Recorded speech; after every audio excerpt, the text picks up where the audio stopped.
कहानी की शुरुआत में हम अमेरिका के एक छोटे से शहर पैराडाइज को देखते हैं। ये एक सच्ची कहानी है जिसकी शुरुआत हुई 7 नवंबर 2018 की शाम को हुई।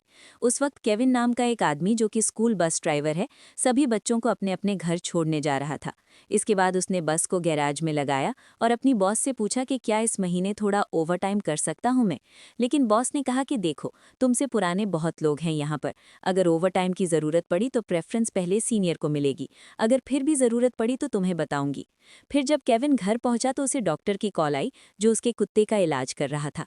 डॉक्टर ने बताया कि तुम्हारे कुत्ते का कैंसर आहिस्ता आहिस्ता पूरे जिस्म में फैल चुका है, तुम्हें जल्द से जल्द फैसला लेना होगा। अच्छा यही होगा कि उसे सुला दिया जाए। परेशान होकर केविन अपने कुत्ते के साथ उसके बचे हुए आखिरी घंटे बिताने लगा। मगर जैसे ही केविन को पता चला कि उसका बेटा आज भी स्कूल नहीं गया तो वो और ज्यादा परेशान हो गया। उसका बेटा शान रोज नए नए बहाने लगाता था स्कूल न जाने के। केविन ने उसे समझाने की कोशिश की कि पढ़ाई लिखाई जरूरी है। शान को पता था कि उसके पापा ने अपनी पढ़ाई पूरी नहीं की, इसलिए वो केविन से कहने लगा कि आपने भी तो स्कूल बीच में छोड़ दिया था, मैं भी छोड़ दूंगा तो क्या हो जाएगा। केविन ने उसे समझाने की कोशिश की कि पागल हो गया है क्या, मेरी तो मजबूरी थी, तुझे तो मौका मिल रहा है ना। तो शान ने म्यूजिक की आवाज़ ऊंची कर दी। केविन बाहर आ गया। केविन अपने घर वालों को खुश रखने के लिए दिन रात मेहनत करता था। वो अपने बेटे को एक बेहतर जिंदगी जीते हुए देखना चाहता था। केविन उदास हो गया। अब केविन अपने कुत्ते को लेकर डॉक्टर के पास चला गया। जब वो केविन की जिंदगी में आया था तो बस एक छोटा सा प्यारा सा पिल्ला था। इतने लंबे वक्त तक वो केविन का सबसे खास दोस्त रहा है।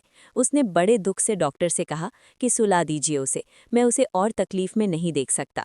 अगले दिन तेज हवाएं चलने लगी। तूफान रुकने का नाम भी नहीं ले रहा था। तभी एक बिजली के खंभे में जोरदार धमाका हुआ, जिससे बिजली की तारें टूट गईं और बिजली की तारें सूखे हुए पहाड़ों के ऊपर गिर गईं। देखते ही देखते वहां हर तरफ आग फैल गई। ठीक उसी सुबह जब केविन अपने काम पर पहुंचा तो उसने महसूस किया कि आसमान कुछ काला सा है। फिर वो रोज की तरह अपनी बस लेकर बच्चों को स्कूल छोड़ने निकल पड़ा। जब केविन वापस आया तो रूबी ने उससे कहा कि बस को मैकेनिक के पास ले जाओ, सर्विस करवा ही लो इसकी, ओवरटाइम दे दूंगी तुम्हें।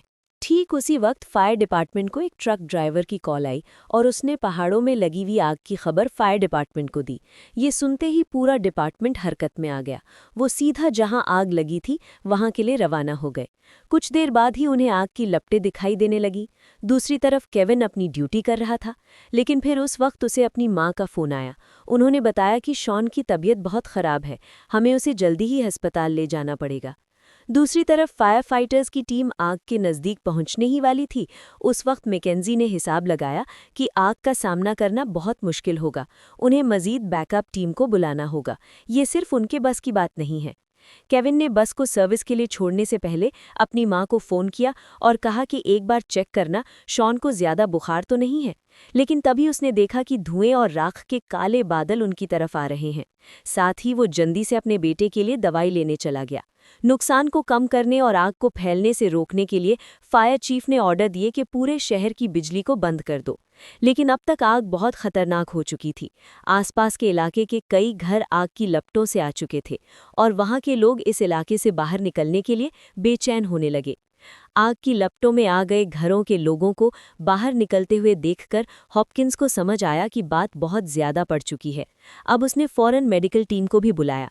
घर जाते वक्त केविन को उसकी बॉस रूबी का फोन आया, जिसने उसे ऑर्डर दिया कि बस को जल्दी से गैराज में वापस ले आओ, आग फैल रही है पूरी जगह पे। लेकिन केविन को नौकरी से ज्यादा अपने बेटे की फिक्र हो रही थी। वो ऑर्डर्स ना मानते हुए दवाई की दुकान पर चला गया। दुकान से बाहर आकर केविन ने देखा कि धुएं का काला बादल और भी गहरा हो गया और अब वो अपनी नौकरी बचाने के लिए वो जल्द से जल्द गैराज की तरफ जाने लगा। इसी बीच फायर चीफ को पता चला कि जहां पर आग लगी है वहां पर ट्रक्स नहीं पहुंच पाएंगे, इसीलिए वो पहाड़ों में फैल रही आग को रोकने के लिए एयरप्लेन्स की मदद मांगने लगे। उनके ट्रक्स उस एरिया से बचे हुए लोगों को निकालने का काम कर रहे थे। जब हॉपकिंस को महसूस हुआ कि वो सबको वक्त रहते आग से नहीं निकाल पाएगा तो उसने गाड़ी को एक छोटे तालाब के पास रोककर सबको पानी में भाग जाने को कहा। मदद मांगते हुए वो सबको सब्र और तहम्मुल रखने की कोशिश कर रहा था। इधर हेडक्वार्टर्स में हवा के रुख को देखते हुए ये हिसाब लगाया गया कि जल्द ही पैराडाइज शहर इस आग की लपेट में आ जाएगा। इसीलिए पूरे पैराडाइज शहर को खाली करने का ऑर्डर जारी कर दिया गया। लेकिन इस फैली हुई आग और बिजली ना होने की वजह से सभी सिग्नल नाकाम हो गए और तेज हवा की वजह से आग बेकाबू हो रही थी। और अब टीचर बच्चों के घर वापस जाने का रास्ता देखने लगे। गैराज जाते हुए केविन को अपनी साबिका बीवी लिंडा का फोन आया। उसे पता चल गया था कि शान बीमार है। लिंडा ने ऊंची आवाज में कहा कि शान को तुम्हारे पास छोड़ना ही नहीं चाहिए था। मुझे क्या ध्यान रख रहे हो तुम? इतना कहकर लिंडा ने फोन काट दिया,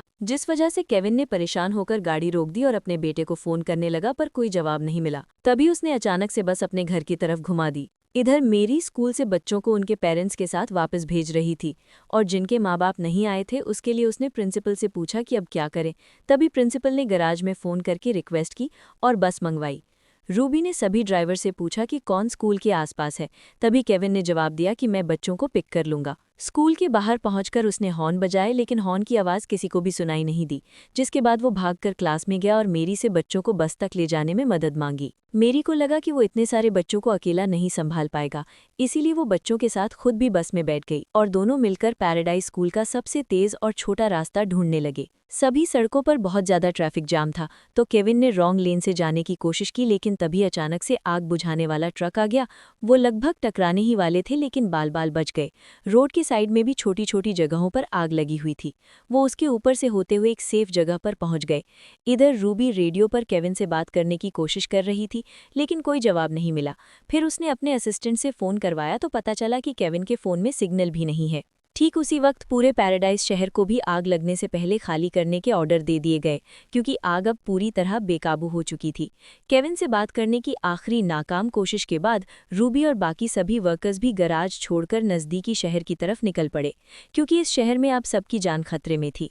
सफ़र के दौरान केविन मेरी से बातें करने लगा ताकि वो थोड़ा होश में हो सके, और तब उसे पता चला कि मेरी ने अपनी पूरी ज़िंदगी इसी छोटे से शहर में गुजारी है, जबकि केविन अपनी जवानी के दिनों में यहाँ से चला गया था। वो कुछ महीने पहले ही लौटा जब उसे अपने पिता के गुजर जाने की खबर मिली। इस अफरा तफरी के बीच मेरी अपने 15 साल के बेटे जैक और अपनी शौहर को याद करके खुद को ठंडा करने की कोशिश करने लगी। शांत होने के बाद वो बच्चों को देखने पीछे चली गई और उन्हें भी हौसला देने की पूरी कोशिश कर रही थी। तभी पता चला कि हॉस्पिटल भी आग की लपेट में आ चुका है। रे ने अपनी टीम को भेजा ताकि मरीजों को बचाया जा सके, और तभी उसे खबर मिली कि आग जितना उन्होंने सोचा था उससे बहुत ज़्यादा तेज़ फैल रही है। लोगों के लिए निकलने का रास्ता ढूंढते हुए फायर फाइटर्स को पता चला कि सारी सड़कें जाम हो चुकी हैं, क्योंकि बहुत से ड्राइवर्स अपनी गाड़ियों को बीच सड़क में ही छोड़कर भाग गए। तब रे ने अपने आदमियों को जाम में फंसी हुई गाड़ियां हटाने के ऑर्डर दिए, वरना जाम में फंसने की वजह से और ज़्यादा लोग आग की लपेट में आ जाएंगे। जब केविन को पता चला कि हाईवे भी जाम हो चुका है तो वो बुरी तरह घबरा गया और एक बार फिर से उसने अपने बेटे को फ़ोन लगाया, लेकिन शान अभी भी फ़ोन नहीं उठा रहा था। केविन उसकी फिक्र में और परेशान हो गया, क्योंकि वो जानता था कि उसकी दादी तो उसे गाड़ी में ले जा नहीं पाएगी।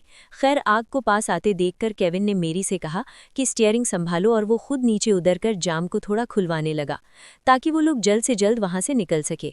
रास्ते को थोड़ा साफ करने के बाद केविन ने दोबारा स्टीयरिंग संभाला। ये सोचकर उसने सुकून की सांस ली कि अब तो पैराडाइज स्कूल से हम कुछ ही मीटर दूर हैं, लेकिन उनकी परेशानियां तो अभी शुरू ही हुई थी। वहां पहुंचकर उन्होंने देखा कि स्कूल भी आग की लपटों में झुलस रहा है, और रेडियो बंद होने की वजह से रूबी इस बारे में उसे बता भी नहीं पाई। जल्द ही मेरी बस से उतर गई। उसे उम्मीद थी कि कुछ बच्चों के माँ बाप तो उन्हें ढूंढते हुए यहाँ पर आए होंगे, लेकिन जल्द ही वो समझ गई कि यहाँ पर कोई नहीं है। सब ही इंसान यहाँ से जा चुके हैं। उसे समझ नहीं आ रहा था कि वो क्या करे। उसने केविन से कहा कि हमें बच्चों को लेकर जल्द ही दूसरे शहर में जाना होगा। शायद बाकी लोग भी आग से बचने के लिए वहीं गए होंगे। अपने आसपास हर तरफ आग और राख देखकर कुछ बच्चे बहुत घबरा गए थे। उन्हें लग रहा था कि वो कभी अपने माँ बाप से नहीं मिल पाएंगे, लेकिन मैरी उन्हें हौसला देने की पूरी कोशिश कर रही थी। इस इलाके से बाहर निकलने के लिए जब केविन एक बड़े हाईवे की तरफ बढ़ा, तभी उसने देखा कि बिजली की तार हिल रही है, और फिर अचानक उनमें से एक तार टूटकर नीचे भी गिर गई, जिस वजह से कई दुर्घटनाएं हुई। बस को उस तार के करंट से बचाने के लिए केविन को एक दूसरा रास्ता पकड़ना पड़ा। वो सामने लगी हुई एक लकड़ी की दीवार को तोड़ते हुए आगे निकल गया। इस खतरनाक मोड़ के बाद वो हाईवे तक तो पहुंच गया, लेकिन ये देखकर तो वो सदमे में पहुंच गया कि पूरी सड़क बर्बाद हो चुकी है। गाड़ियों के बीच फायर फाइटर्स और पुलिस ऑफिसर्स अपनी जान को खतरे में डालकर लोगों को किसी न किसी तरीके से बचा रहे थे। तभी केविन की नज़र कुछ हथियारबंद लोगों के ऊपर गई जो ज़बरदस्ती गाड़ियों को लूटते फिर रहे थे। वो बस को भी हथियाने की कोशिश करने लगे। केविन ने दूसरी लेन में बस को चढ़ा दिया और एक के बाद एक कट मारते हुए जैसे ही रास्ते को पार कर लिया। इधर पड़ोसी शहर में रोबी ये पता लगाने की कोशिश कर रही थी क्या केविन का कोई अता पता लगा है। वो बच्चों से भरी हुई एक बस चला रहा है, लेकिन एक ड्राइवर ने बताया कि वो तो अभी तक यहाँ पहुंचे ही नहीं। इस पर रोबी बच्चों के माँ बाप को तसल्ली देने की कोशिश करने लगी, लेकिन वो शांत कैसे हो जाते। वो अपने बच्चों की फिक्र में बहुत परेशान थे। इधर केविन मेन रोड से कुछ मील की दूरी पर था। तभी वो एक वर्कशॉप के पास पहुंच गया जहां वो अपनी जवानी के दिनों में काम किया करता था। उसकी जानकारी के हिसाब से इस बिल्डिंग के दूसरी तरफ एक सड़क है जो उन्हें शहर से बाहर निकाल देगी। वो निकलने ही वाले थे कि तभी बस में बैठे हुए एक बच्चे की तबीयत बहुत खराब होने लगी। इस धुएं और घबराहट ने बच्चों के ऊपर बहुत असर डाला था। ये देखकर मैरी ने केविन को गाड़ी रोकने को कहा और वो बच्चे के लिए पानी ढूंढने निकल पड़ी। जाते हुए उसने केविन से कहा कि अगर वो 5 मिनट में वापस नहीं आई तो बिना उसके सफ़र जारी रखे। मैरी वहां पानी ढूंढते हुए एक वैन में घुस गई और वहां उसे पानी की बोतल से भरी हुई एक क्रेट मिली। वो दौड़कर बस की तरफ लौट ही रही थी कि तभी रास्ते में उसे एक हथियारबंद आदमी दिखाई दिया। लेकिन तभी अचानक से पीछे एक धमाका हुआ जिस वजह से उस आदमी का ध्यान भटका और मेरी भागकर बस में चढ़ गई। केविन में बस का इंजन स्टार्ट कर लिया, लेकिन धमाके से उठी आग ने उसका रास्ता रोक लिया और उसे बस तक पहुंचने के लिए थोड़ा घूम कर जाना पड़ा। वर्कशॉप से निकलते ही थोड़ी देर बाद ही बस एक सुनसान कच्ची सड़क पर पहुंच गई। केविन ने बताया कि यही सड़क उन्हें वापस मेन हाईवे तक ले जाएगी, लेकिन परेशानी ये है कि वहां तक पहुंचने के लिए उन्हें एक बड़ी घाटी को पार करना होगा जहां बहुत ही पतली सड़क है। ये रास्ता बहुत ही ज्यादा पतला था, अगर थोड़ी सी भी गलती हुई तो जान से हाथ धोना पड़ेगा। रास्ते में केविन को कुछ लोग दिखाई दिए जो उस तरफ जा रहे थे जहां से केविन आया था। तब उसे समझ आया कि मेन सड़क पर जरूर पहले ही कब्जा हो गया होगा। जब वो लोग वहां से चले गए तो केविन ने नीचे उतरकर ध्यान से देखा कि उनके पास कोई रास्ता है भी यहां से निकलने का। जल्द ही उसे समझ आया कि उनकी बस आग के बीचों बीच आ चुकी है, कोई उन्हें बचाने तक नहीं पहुंच पाएगा। केविन वापस बस में लौट आया और इस नतीजे पर पहुंचा कि बच्चों को बचाने का सिर्फ एक ही तरीका है, अब उन्हें बस के अंदर ही इंतजार करना होगा। केविन को उम्मीद थी कि आग के उन तक पहुंचने से पहले ही फायर फाइटर्स उसे बुझा देंगे, लेकिन अगर ऐसा नहीं हुआ तो वो लोग जल्द ही मारे जाएंगे। इस दौरान केविन ने मेरी को उसकी मदद करने के लिए कहा। अपनी कमीज के छोटे छोटे टुकड़े काटकर उसने मेरी से कहा कि इन कपड़ों को पानी से भिगा दो ताकि बच्चे इसे एयर फिल्टर की तरह इस्तेमाल कर सके, और साथ ही केविन टेप से सभी डक्ट्स को बंद करने लगा ताकि धुएं को बस के अंदर आने से रोका जा सके। ये सब करके वो खुदा से दुआ करने लगा। कई घंटों तक आग पर काबू पाने की नाकाम कोशिश के बाद बेटी ने अपने बॉस से अकेले में बात करने की गुजारिश की। उसने बताया कि हमें रिपोर्ट मिल रही है कि कई लोग आग की वजह से अपनी गाड़ियों के अंदर फंसे हुए हैं। इसके अलावा हजारों लोग पैदल ही अपनी जान बचाने के लिए इधर उधर दौड़ रहे थे, और अगर फायर फाइटर्स इस मुश्किल वक्त को जल्द से जल्द काबू में नहीं ला पाए तो सुबह तक मरने वालों की तादाद कई हजारों में होगी। ये सब सुनकर रे को एहसास हुआ कि उसे आग बुझाने और लोगों को बचाने के बीच में फैसला करना होगा। उस वक्त फंसे हुए लोग बहुत ज्यादा थे, तो उसने अपने सभी फायर फाइटर्स को ऑर्डर दिया कि जल्द से जल्द लोगों को बाहर निकालो, इसी चीज पर ध्यान दो। इधर बस में केविन ने बच्चों को खिड़कियों से थोड़ा दूर रहने को कहा, क्योंकि बहुत ज्यादा बढ़े हुए टेम्परेचर की वजह से अब शीशे गर्म होने लगे थे। अब वो अपनी सीट पर बैठकर दिमाग को ठंडा करते हुए इधर मेरी ने बताया कि मैंने अपनी पूरी जिंदगी में सिर्फ 2 बार इस शहर से बाहर कदम रखा है। एक बार छुट्टियां मनाने गई और दूसरी बार अपने हनीमून पर। बचपन से ही मैरी को यकीन था कि अपने छोटे से शहर में वो बिल्कुल महफूज है, लेकिन अब उसे एहसास हो रहा था कि ये जीने का कोई तरीका नहीं है। उसने अपने आप से वादा किया कि अगर वो इस आग से बच गई तो पूरी दुनिया घूमेगी, यूं एक जगह घुट घुट कर नहीं जीने वाली। मैरी की तरह ही केविन को भी अपनी मौत सामने देखकर बहुत सी चीज़ें याद आईं। 28 साल पहले उसका अपने बाप के साथ एक शाम झगड़ा हुआ था। मैं 16 साल का था, इतना नाराज़ हो गया कि घर छोड़ दिया। फिर एक दिन अचानक माँ का फ़ोन आया कि पापा बहुत बीमार है। मैंने सोचा कि एक आखिरी बार मिलकर, लेकिन जब तक वापस आया वो जा चुके थे। अपने पापा को खोने के बाद केविन ने सोचा कि अपने बेटे के साथ अपना रिश्ता सही रखेगा, लेकिन उस तरफ भी चीज़ें कुछ खास सही नहीं थी। ये सोचकर केविन रोने लगा कि मैं ना तो एक अच्छा बाप बन पाया ना ही बेटा। इसी वक्त जैसे ही केविन को एहसास हुआ कि आग बस के करीब पहुंच रही है, तभी वो फुर्ती दिखाते हुए आग बुझाने वाला सिलेंडर लेकर बाहर निकला ताकि आसपास की आग को बुझाए उन्हें और वक्त मिल जाए। वो मैरी के साथ मिलकर बच्चों की जिंदगी को जितना लंबा हो सके उतना खींचने की कोशिश करता रहा। जब उसे समझ आ गया कि वो आग को गाड़ी तक पहुंचने से नहीं रोक पाएगा, अब उन्हें आग की चादर से होते हुए ही जाना पड़ेगा। इसी पल उसे पता चला कि गर्मी की वजह से इंजन काम करना बंद कर चुका है। केविन गाड़ी से बाहर निकला और इंजन को ठीक किया और मैरी से कहा कि जल्दी से चाबी घुमाओ। खुशकिस्मती से इंजन स्टार्ट हो गया। अब केविन ने जल्दी से स्टीयरिंग संभाला और आग के बीच से गाड़ी निकालने के लिए रेस पर जोर से पैर रख दिया।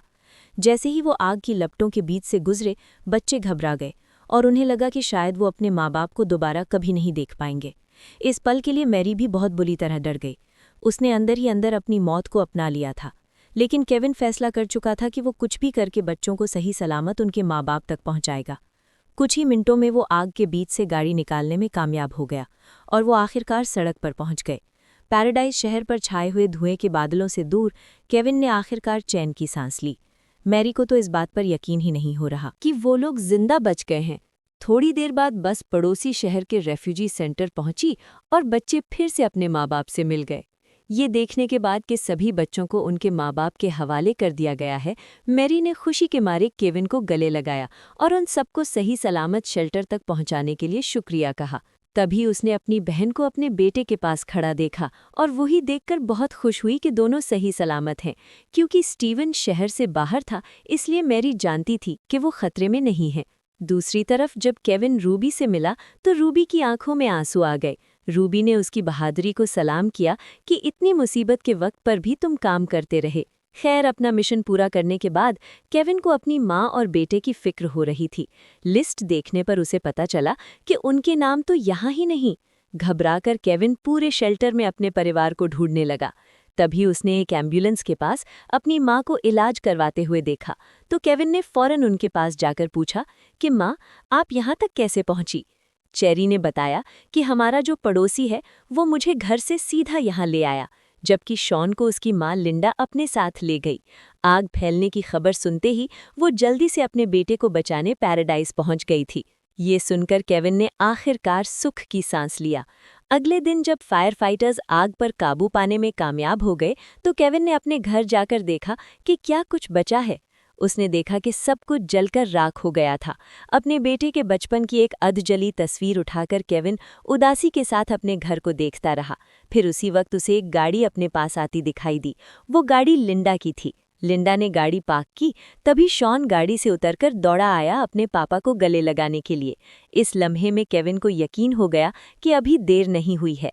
वो अभी भी एक अच्छा बाप बन सकता है, अपने बेटे के साथ अपने रिश्ते को बेहतर बना सकता है और उसके लिए जो भी ज़रूरी होगा वो सब करेगा। वीडियो पसंद आए तो लाइक कर देना, चैनल को सब्सक्राइब कर लेना। मिलते हैं अगली वीडियो में। शुक्रिया।